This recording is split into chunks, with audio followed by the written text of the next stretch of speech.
Aside from being the vice president officially,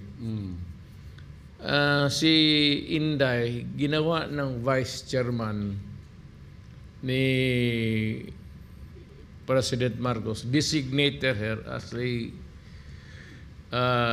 vice chair sa NTF. Itong NTF LCAC.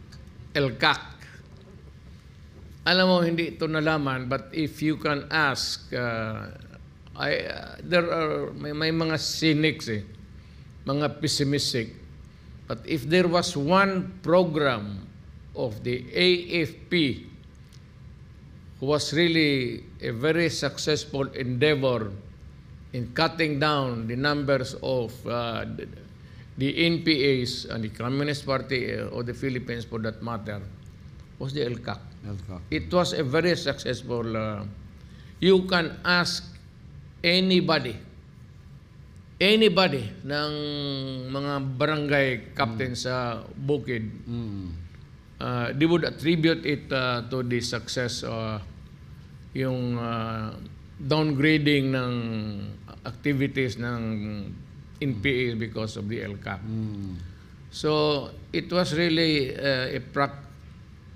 sa panahon ko, it was carried over to this administration because the military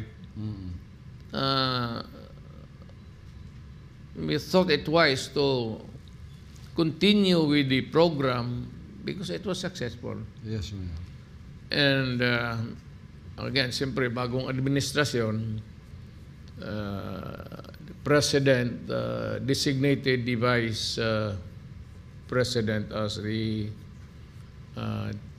vice chair ng LCAC. So yun ang dahilan na one of the things also that na overlook ng members ng Congress in denying or questioning the intelligence fund of the vice president.